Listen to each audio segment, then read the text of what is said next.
Afternoon. Welcome to the Rotary Club of Milwaukee. I'm Club President Steve Chevalier, a director of Zilber Limited and a board member of the Zilber Family Foundation. We're meeting for only the fourth time virtually in our 107-year club history, so we would like to continue our normal practice of starting with the Pledge of Allegiance. Please join me as we say the pledge. I pledge allegiance to the flag of the United States of America and to the republic for which it stands, one nation, under God, indivisible, with liberty and justice for all. Thank you. And now, Tim Hunter, president of Wolfstar Technologies, will give our invocation.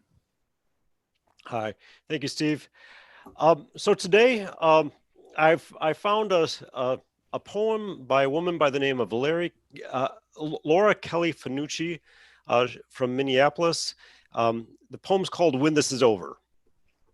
So, when this is over, may we never again take for granted a handshake with a stranger, full shelves at the store, conversations with neighbors, a crowded theater, Friday night out, the taste of communion, a routine checkup, the school rush each morning, coffee with a friend, the stadium roaring, each deep breath, a boring Tuesday, life itself. When this ends, may we find that we have become more like the people we wanted to be. We were called to be, we hope to be, and may we stay that way, better for each other because of the worst. So let's bring that forward in our days going forward, and us as Rotarians making the world a better place. Thank you, Tim. As the Mills brothers once said, you never miss the water till the well runs dry. Now, Maggie Opplinger, General Manager and CEO of the Florentine Opera, and the chair of our membership committee, has some updates about recruitment and membership activities. Go ahead, Maggie. Hi, everyone. I wish I could see you all in person, but we'll have to make do like this. I had a good conversation with Mary and a number of other people working on membership, and we found that we're all changing our interrelations with Rotary under the moment. It's really become a different experience for all of us as we work it into our daily lives. And in addition to that, we also have an opportunity here to invite people into Rotary and into our conversation in different ways as well. So one of the things I had mentioned was that I don't usually get to go to the connector events that we have, and those are working a little differently now, and I'm excited that I'm going to have a chance to check them out as my normal schedule has shifted so dramatically. And I suspect there are people who are also finding opportunities to come to lunch or to enjoy the different interactions and offerings that we have through Rotary because their schedules have changed. We don't often get to see lunch afterwards. I don't know about any of you, but my evenings get really full, and I love that I can go check that out on YouTube. And I want to encourage everyone to read the weekly email from Rotary to look at how things are being adjusted right now so that everyone can have a piece of Rotary in their lives. That said, I am here to talk about membership. I want to make sure that in this time of change and weird life, we all also consider who else in our community needs some of the connecting that we get here at Rotary when we get to see all of these people we work with and enjoy seeing at lunch. So if you can take a minute, look at that email, look at what we've got cooking. And for those of you who are not aware, at the moment, we can still invite people to lunch. So you are welcome to invite people to join us on these webinars. And we are also allowing people to bring guests to connectors. So directions on how to do that will be in your emails. You can always reach out to Mary or Michelle for information on that. But I am looking at it almost as a way of being part of that Rotary Connector opportunity to my community, my personal community. So who do I think needs a lift? Who is particularly going to be interested in a speaker? Who loves coffee and seems to be having a down week? So I'm using this as my opportunity to reach out to people I care about and people I know might be in need of that connection and learning opportunity to feel a little less stuck.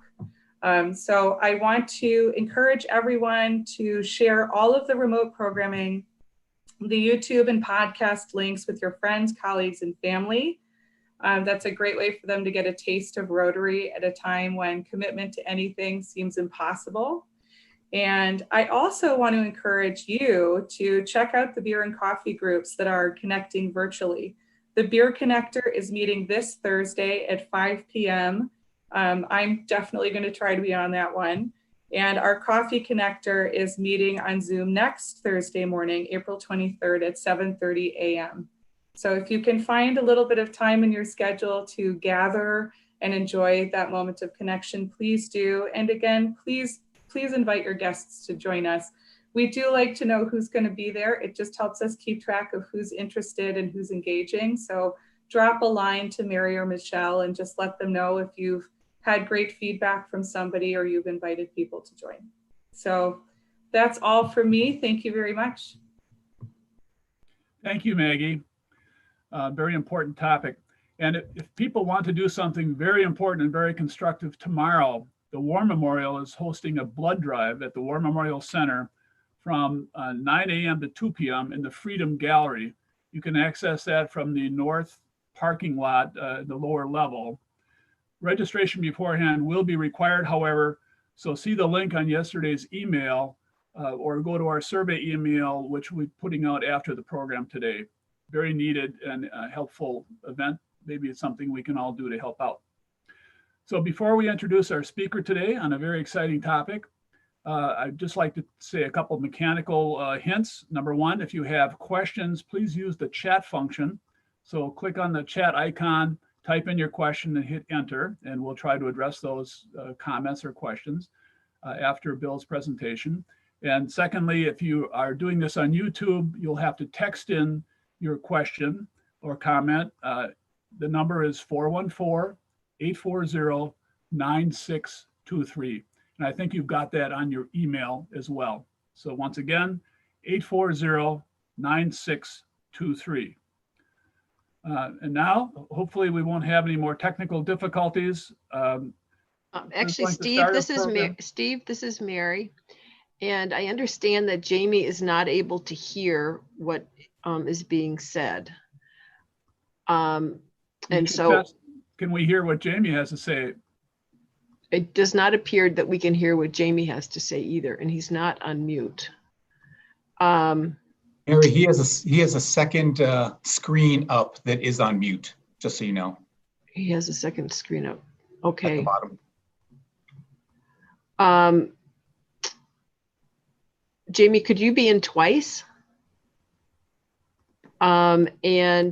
Michelle, do you want to send Jamie a phone number to call in? Maybe he should just hang up and call in because it's more important that we hear him than we see him. Do you want to, could you do, and I'll call Jamie on the cell phone. Okay. I'll send a phone number shortly. All right, we will work through our technical difficulties. We're all experimenting here. So.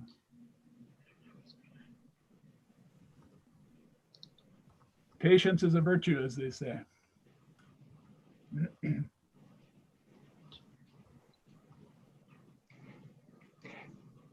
Mary, should I launch with my introduction, waiting for Jamie to call in? I think that would be a great idea, Bill. Thank you. Just to be efficient with time.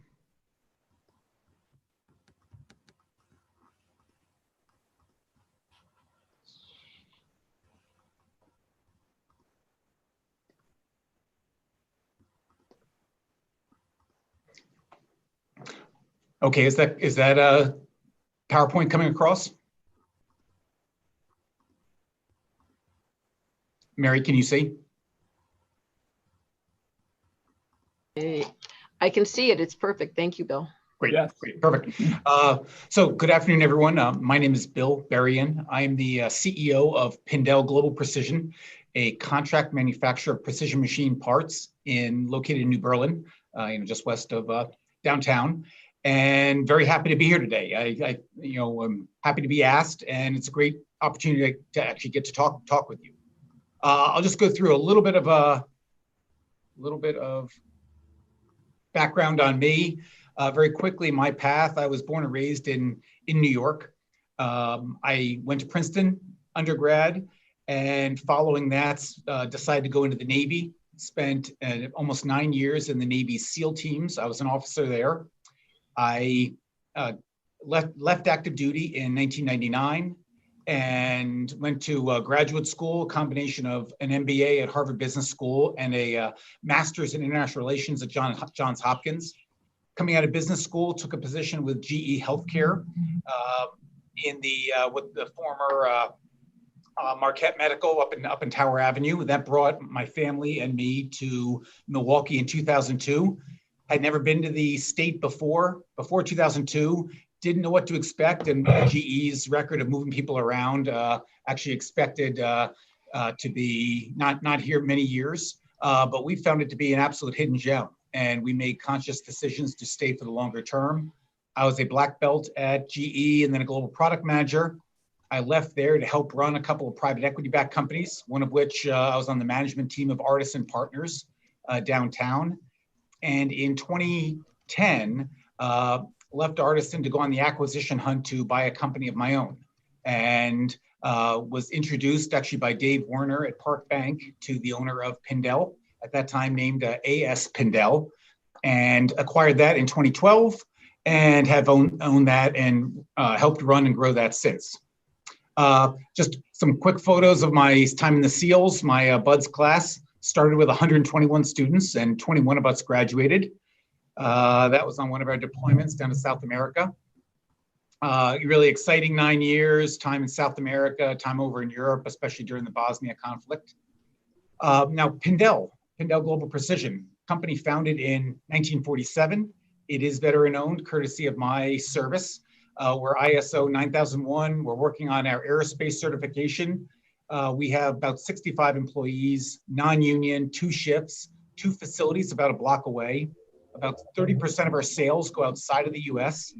And what our real focus is complex parts at medium volume. A number of different technologies, CNC Swiss, multi-axis turn and mill, and multi-spindle screw machines. So we don't do prototypes well, nor do we do sort of automotive high production. So our niche is complex parts at medium volume. Here's a representative part coming off one of our CNC Swiss machines. This part comes off complete, and that's actually a photo of the cartridge extractor for the M240 machine gun from Colt in the US Army. Our other plant is all multi-spindle screw machines. Here are some representative parts. Again, very complex tolerances, features, working with stainless steel and other materials. So again, complex parts at medium volume. We are very intense on using data as part of our operations. We use Industry 4.0 quite extensively. You see real-time monitoring of our equipment with some of this software that you see on the screen here.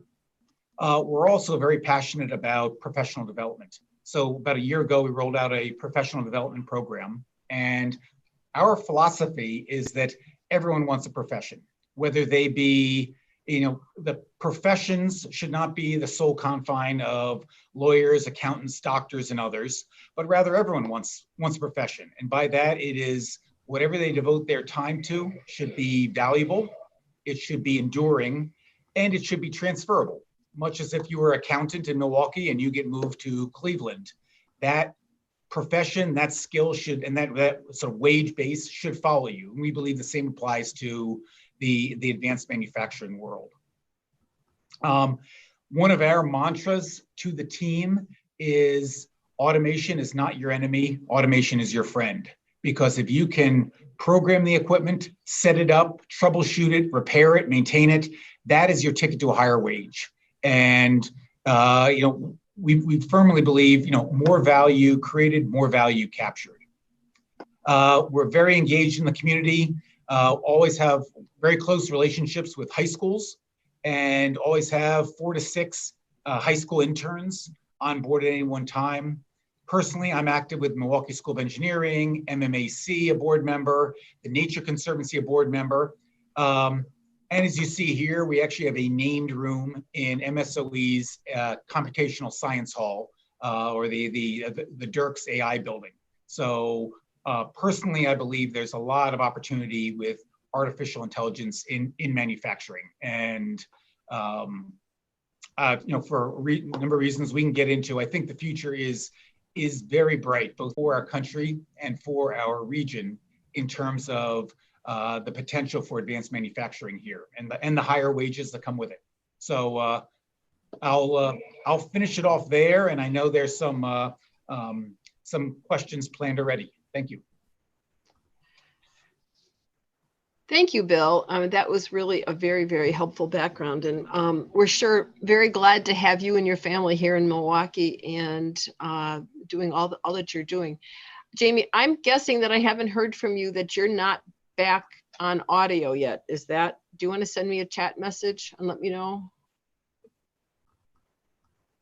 Okay. I don't believe he's back on yet. Okay. Jamie, I would suggest that you log off and log back on and give that a try. I don't know if Michelle's been in touch with you by phone. I haven't been able to reach you by cell. But Bill, I don't have Jamie's questions in front of me, but I certainly have a sense of what we wanted to talk about today. And I would encourage the people on chat and the other people at the head table here to join in as well. But our world, as we all know, has changed quite a bit in the last 6 weeks. And that's certainly been true for your world and your company. Do you want to give us a little bit of background about what's happened to Pindel in the last 6 weeks or so? Sure, Mary, happy to. So as I mentioned at the beginning, we're a contract manufacturer of precision machine parts, which basically means that OEMs or larger equipment manufacturers don't want to make all the parts, the individual components that go into their assemblies. And so they contract those out. They'll contract precision machine parts to us, injection molded parts to someone else, rubber, urethane, stampings, forgings, etc., and then bring those components together and assemble their product, test it, sell it, service it. So that's our base. And it's interesting, as COVID reared its ugly head, everyone knows about the conversations around ventilators and how they are a life-preserving, life-saving tool, especially for that portion of the population that really has a bad reaction to COVID. With the very heightened ramp up and highlighted need for ventilators, we raised our hand. Actually through LinkedIn, so it was an interesting approach there. We raised our hand to help out wherever we could, making components for this surging production of ventilators. That outreach, in combination with what some of our sales team has done in pulsing ventilator OEMs, resulted end of March, around March 20th, with an emergency purchase order for 4 ventilator components. Received the purchase order Friday afternoon, and they needed components shipping to them out in the West Coast by the following Friday. And it was an all hands on deck effort. Usually lead times around 3 to 6 weeks, and here they needed it in 1 week. And we had to think very differently about removing bottlenecks in the process to turn around, reaching out to a tight network of suppliers for material, outside services, things like that. And we, through a great team and collaborative effort, we're able to meet that demand. Parts, all 4 parts started shipping by the next Friday, or some arriving at the customer by that Friday, a week later. And then we actually received, before that week was out, another purchase order for another OEM, another ventilator manufacturer, of 2 more part numbers. And we put them into the mix. And then actually, coincidentally, just yesterday, we received another purchase order, 4 part numbers for one of these national joint ventures around ventilators. So it's really been a great team effort, great collaborative effort, and it speaks, I think, so highly of advanced manufacturing in general in this country and in this region, how it is digitally enabled, it is technology enabled, And I think it speaks to a different future. So hopefully that's helpful. That is very helpful. And here we have a question that just came in, and it says, Bill, you sound like you transformed Pindel in many ways. How have you embedded and changed the mindset to automation is my friend and the endurable values of leadership development? Great. Well, a terrific question. It's interesting. So I had, as I mentioned, about 9 years in the SEAL teams, part of the larger special operations community known for unconventional thinking, extremely results oriented, creative. It's really wherever the best idea comes from.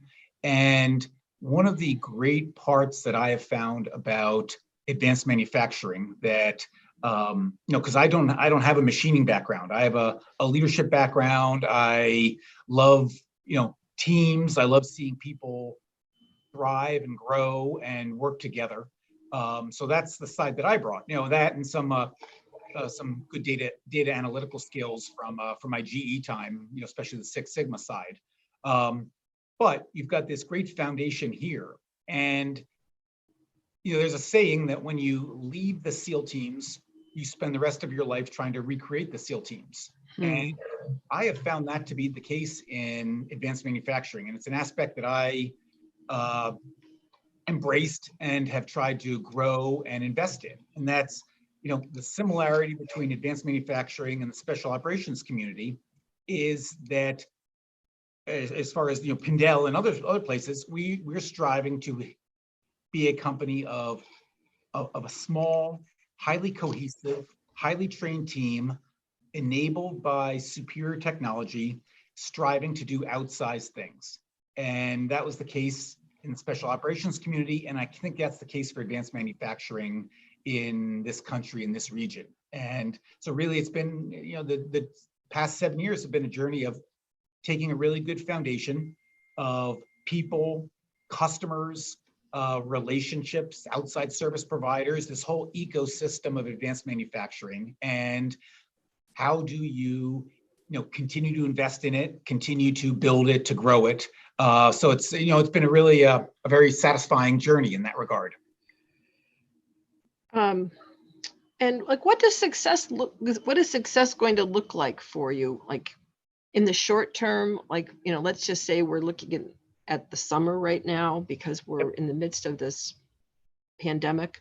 What does it look like now? And what do you think it's going to be like in 6 months and in a year, let alone down the road where we're used to thinking about the long term here? Well, a great question, Mary. I think success short term is, honestly, it's a little bit of, as it is for so many companies and businesses, it's, one part survival and getting to the other side. And it's another part trying to capitalize or both realize the potential in our current environment, manufacturing. We've got this sort of wicked combination of a healthcare crisis combined with a manufacturing crisis, as we're seeing, whether it's ventilators or PPE or, these global supply chains that are being dramatically disrupted in unforeseen ways. So this combination healthcare crisis and manufacturing crisis going on right now. So short term, survive, get to the other side, contribute to the fight, wherever it is, and try to capitalize on the opportunities this presents. Medium term and long term, I am, I honestly incredibly optimistic about manufacturing in this country, and in particular this region in our state. I think we have a manufacturing ecosystem that goes back close to or over 100 years, and that's what you see now of this interconnected web of all the various providers to manufacturing, outside services that we don't offer here. We pull on them, and most of them are within about half an hour away from us, half-hour drive. So you've got a great ecosystem, an amazing workforce, and now you're starting to see the impact of continued automation AI. I think medium and long term, as OEMs start to reconsider those global supply chains, that the technology is here, the capability is here. Doing these ventilators, I must have had 20 other advanced manufacturers saying, I have capacity, I can help, let me know how. And I think that speaks to the future, in terms of, I really think we can be the factory floor for the world, not having that, reside over in other countries. That is very good news. And I think that Jamie's back in. Can we hear you, Jamie? Hello? Hello. Okay. So Sorry I will about say that the lines are lighting up. People are very engaged in what you have to say, Bill, and there are a lot of questions coming in, but Jamie has a few of his own, and then we can go back and pick up some of the other ones in a bit. But welcome back, Jamie. Well, sorry. Thanks, everyone. And thank you, Bill. Of course, I have no idea what you've spent telling everybody the last 15 or 20 minutes. I just heard you talking about the advanced manufacturers. Have you talked about your supply chain and how in this time of need you've pivoted to maybe obtain new materials for the parts you're producing? Well, not Jamie, haven't touched on it directly, but that's a great question, because what we have found, especially in this time of crisis, was an amazing spirit of collaboration. We have outside grinders that grind our 12-foot bars down to go in our Swiss machines, who maybe that's normally a 2-week lead time. They'll say, for this effort, we were pulling out the stops to get that to you in a day. We used Green Bay anodizing up in Green Bay. They were literally anodizing parts same day.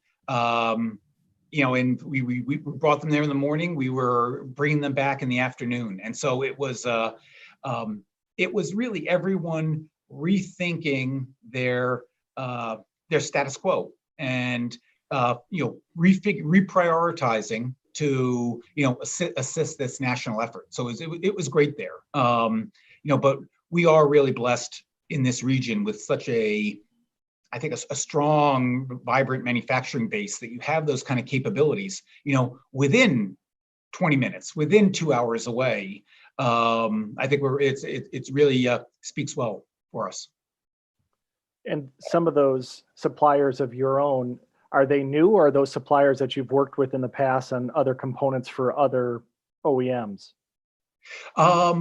Most of them we have touched and worked with at one point or another. Some of their capabilities that we're tapping into might be specifically defined by the needs of the ventilator components. The emergency purchase order that we just got in yesterday for 4 components we need to start shipping next week. Those have some special lapping requirements. So when they get assembled, the movement of the parts, those specific, we were using those outside services for other purposes, but they have those capabilities. So we've been tapping in. So it's been dynamic, which has been great. Great. And again, not knowing if you've touched on this, talk about your team, the employee base that you have there, and how they similarly, I presume, have responded in this time of need. Have you staffed up? Is it the same amount of people? Well, it's interesting. It is the same amount of people, but I'll be honest, we had not before had a situation where we had to get 4 part numbers all out, shipping within a week, and the team pivoted in a very teamwork way, to take a look at the full manufacturing process, not just the machining, but the full from, okay, how do we prepare? How do we make the parts? How do we measure the parts? How do we have them, serviced outside? And the team thought unconventionally. We used, with those 4 parts coming through, we ended up using a combination of our in-house programming talent. And fortunately, we have that pretty widely dispersed, so it's not a bottleneck. We've tried to send 6 or 7 people to the various CAM programming, computer-aided manufacturing courses over time. But still, we tapped into some outside vendors to help program a couple of parts because this was all happening, purchase order received Friday. We were programming over the weekend. We had parts coming off on test material by Monday. So it was a very, very dynamic process. Jamie, I did sort of give the team in the audience a little, blurb around how we've tried to invest in the team over time, trying to be very cohesive, highly trained, enabled by technology. And that bore fruit in this environment here because we weren't beholden to a single programmer or a single, quality technician. And it was we're very aggressive about using technology. Our mantra is, let's work smarter, not harder. And if there is something that a technology out there that we can use to, make members of the team more capable, more productive, more effective, we love to look at it. So that kind of effort has borne fruit in this time, especially in terms of what the team's been capable of doing. And let's keep it on the team real quickly. With that in mind, and with social distancing requirements, what, if anything, have you had to implement on the floor to produce these 4 different components? Yep. Well, the reality of, decades ago, manufacturing had somewhat of a nasty reputation or a nasty sort of mantra of dark, dirty, and dangerous. And the reality of advanced manufacturing these days is it is instead smart, safe, and sustainable. And when you think about it, we have about 90,000 square feet on any one shift. We have, let's say, about 30 to 35 employees. So on average there, you're talking about 3,000 square feet per person, if you looked at the averages. I mean, obviously, some of the machines are a little bit closer, but 6 feet, 12 feet of distance is not a problem at all. So we took the whole team. We looked at what are the bottlenecks, what are the choke points for the virus. So no more meetings in rooms, prop all the doors open so people don't need to use handles. We as a company moved to 100% masks about a week or 10 days before the CDC required it. Just from the, looking at the reports coming out of China from the head of the Chinese CDC there, who said, one of our lessons learned is you guys should really be using masks because it cuts down on the transmission, not so much, not as much the reception, but it keeps people from sort of spitting on equipment and tables and all that just as they talk. So, it's been amazing working with MMAC and the network that Tim Sheehy and the team has put together there. Members out of Medical College of Wisconsin and Aurora. So, sort of advising the business community and in turn advising the governor. The MMSC was an early advocate of a safer at home type policy, and the governor, had those similar thoughts. And I think the combination of the encouragement from the business community only helped make that wise decision. So, it's very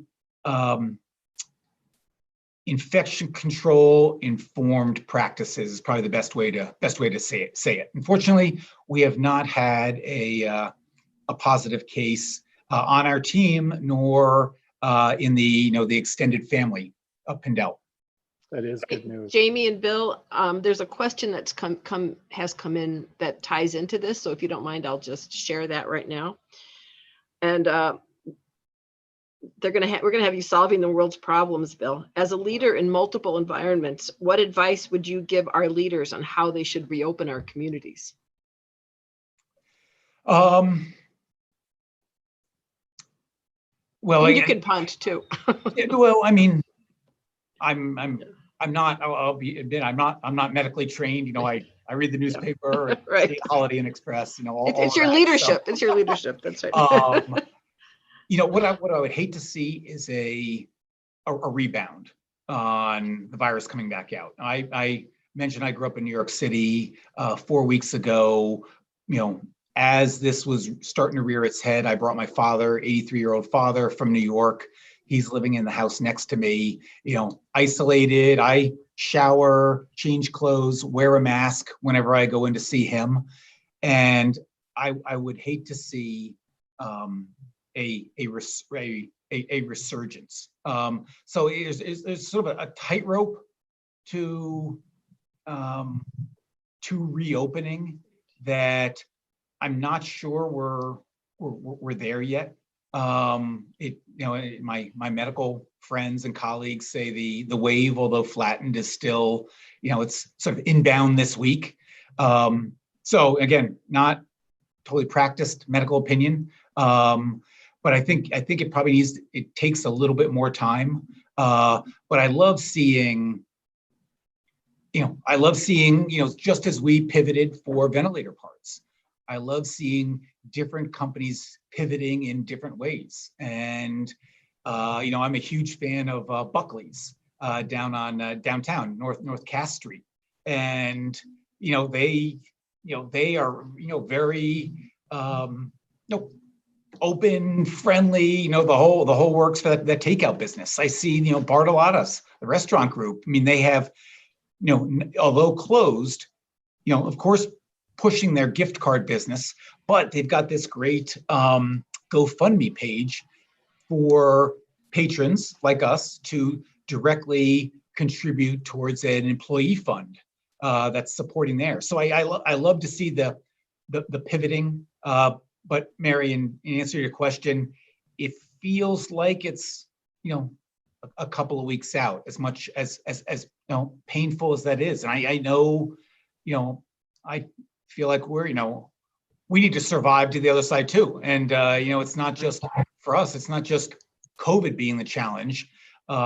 We've got a little bit of correlation with low oil and gas prices, and it's sort of a little bit of a double whammy there. So I hope that layman's thoughts are useful. Jamie, do you want to go back to your list, or do you want me to pull a few questions up here? Well, let's get to some more questions. We've got 20 minutes. Let's go for it. Okay. How has your other standard business been impacted? Is the ventilator parts business totally incremental? The interesting, the ventilator parts is totally incremental. So we make other medical parts. But we did not make any ventilator parts. So it's a great incremental.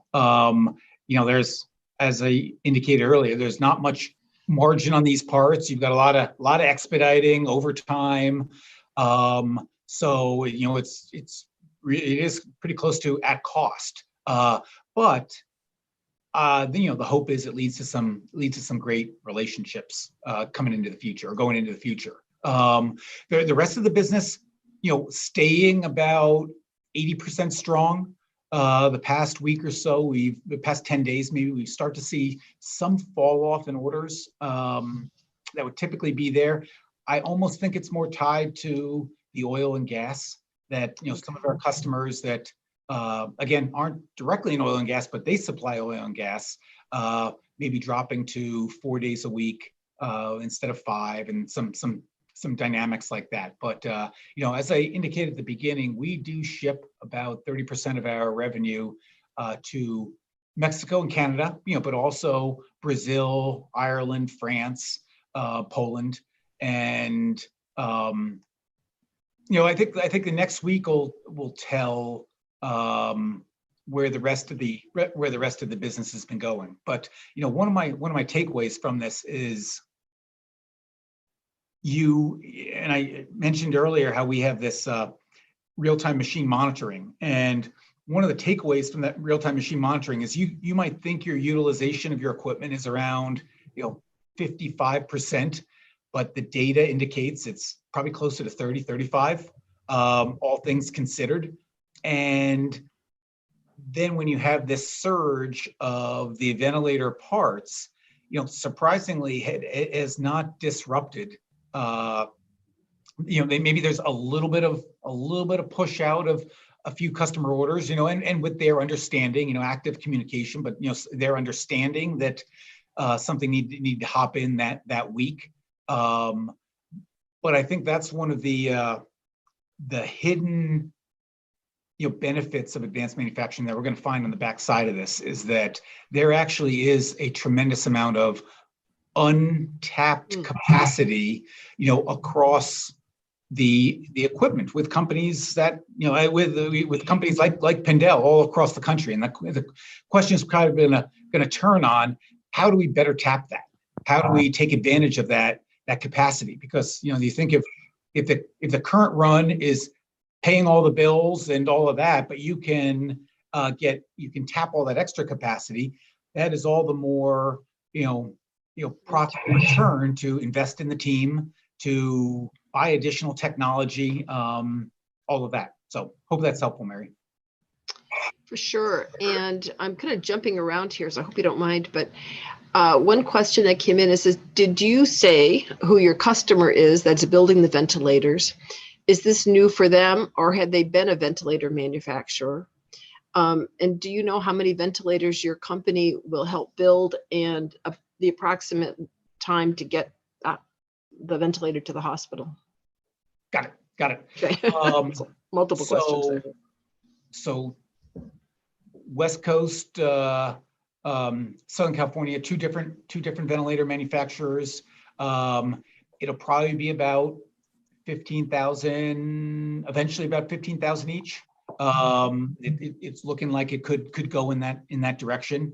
The purchase orders that we just got the other day, a third OEM, that is more of a joint venture, but with a ventilator manufacturer before. So that is that could rise to the 10 to 20 or beyond threshold there. So it's starting off more around sort of 3 to 5, but we'll see. I think people are gauging where the true need is going in terms of in light of the flattening, social distancing. If that's having the impact it was intended, then your need for ventilators will not be as extreme, which is a good thing. Okay, I think you might have answered this to a certain degree, but it's still like a good question. Leadership is often an amalgamation of experiences, opportunities, and mentors. Who has been the most influential on your path to leadership, and in what ways was that person or experience influential? A great question. I would have to say, it hasn't been so much any one individual as a sort of network or number of individuals over time. Of course, everything rooted in a great upbringing, terrific parents, the right value system, all of that. But when you talk about the business era, the business period for me, one of the interesting things is that acquiring Pindel as a sole individual, often you see when companies are acquired, they're acquired by two people, a person looking inside and a person looking outside, the operations and then the sales and marketing. And I acquired, just as just as an individual, having to do both, and not with private equity funding. And one of the benefits of being either part of a larger team or private equity backed or things like that is you come into the situation with some sort of embedded advisors, people who have a vested interest, or that you've got a lot to pull on. What I've tried to do in the absence of that is sort of build a virtual advising team, other individuals who are really good at sales and marketing or operations or HR and various different areas, can help think strategically to sort of put together a virtual board of advisors. And I think that's important. I think I think I have a superpower of I like to connect people. And I think that, I've been fortunate in having had other people get me connected to them, for those sort of perspectives and advice. That's great. And here's a very practical question. What should I tell my kids to study in college if they want to participate in the big AI business opportunities in manufacturing? Computer science, mechanical engineering, supply chain excellence? What majors are in the highest demand, do you think, or most useful from your perspective? Well, I think you got to have a little bit of throw in a little bit of what the child's passions are, and root some of their guidance in terms of those passions. I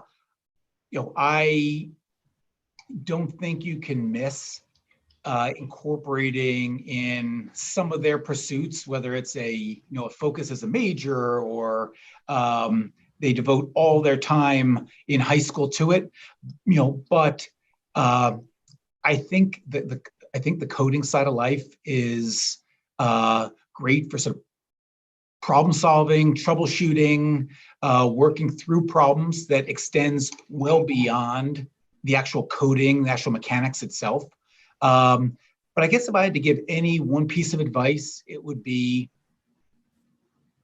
trying to instill in them a little bit of a fluency and a familiarity with data. That, I've been surprised. We work very closely with New Berlin High School, and we've sponsored some of their machine programs. Jamie's a grad. There we go. We sponsored one of their machining courses. We also gave them some manufacturing data for one of their courses. And early in our discussions, they've adapted. But early in our discussions, we had a conversation about at what point do they teach or give students the exposure to Excel, which in the business world is like table stakes. I can remember coming out of the Navy, never having touched Excel, and I had an internship at America Online, and I didn't know you could copy the formula cell to cell, and I was retyping, the formula in every cell. It was, so I that speaks to what the reality was then. But it was interesting. I pulsed a couple of high schools and asked that question, and it turned out that the Excel was their students' first formal exposure to Excel was in AP statistics class. And I think to myself, the small percentage of high school students that actually make it to decide to go into AP statistics, and that be the sort of first, and let's say, short of something miraculous, only exposure to Excel. Where I honestly think, the sooner we can give students exposure to Excel, the better, because it's just the power of the data and pivot tables. Pivot tables, you can have a high school student take an internship at a company, and they can have one of the company leaders give them a bunch of data day one and say, what is this telling me? And if that student knows how to do pivot tables, within a couple of hours, they can tell that business leader, they can slice and dice and show all these different ways of looking at that data that cements their value and is this great building block to build on. So I guess, Mary, maybe in sort of direct answer, we can have ambitions for a lot of coding and different engineering classes, and I think the sciences are terrific. I think they need to be informed by the humanities. But even just at the earliest level, getting students exposure to something as simple as Excel and how do you use it? What do you do with it? It's powerful, it's simple, and it's on like every computer. So you can't go wrong with it. Well, thank you, Bill. And we're just about running out of time, and I have more questions than we have time for here. But there's one that ties a bit into what you were saying, and it's important for a lot of the issues that we deal with, which is, what do you think about DoD/manufacturing relationships to create more jobs and opportunities for people of color? It's a tough one, but I think you know, with your experience with this boards that you're on, I'm sure you had to think a bit about this. Yep. Well, I think there are two parts of it. I think there's the DoD advanced manufacturing part, where, you know, just the first focusing there, because that was the first half of the question. I think without a doubt, for defense purposes, for commercial purposes, we are coming to the realization that we need to have a strong manufacturing base. That the legacy decisions of the past 30 years, let's have someone else be the manufacturing floor for the country. You know, that's coming home to roost here. You know, when you are encumbered by these global supply chains that are disrupted. And I think DoD is part of the investment. I think, you know, continuing WMEP, you know, Department of Commerce, Department NIST, all of that, those are all great pieces.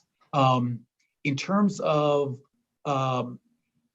advanced manufacturing open to and working with, you know, a workforce of color, I think it's just a tremendous opportunity, because again, going back to the reality of advanced manufacturing today is, I think of it a little bit like, you know, the military and the SEAL teams, that, you know, the military is, you know, it's hard to get into, and it is a great path. And I think advanced manufacturing is the same way. And, you know, I think it's a great opportunity being a student of color in Milwaukee. I would encourage them to be, you know, pounding on doors and, you know, trying to get internships and trying to get in, because whether it turns into a full career, you get that exposure. You know, and MMAC and M7 have been very good about their Career X program, and you know, how do you give high school students that kind of exposure? And you know, Mary, if I do have one opportunity before we go, just to make one pitch on an initiative the region is working on, just to, you know, share it with your audience, I'd love that chance. Please go ahead. Okay. So I'm on a working group sponsored by Tim Sheehy, Pat O'Brien, the Manufacturing Talent Initiative, where the first product was this Career X. How do you give high school students exposure to manufacturing?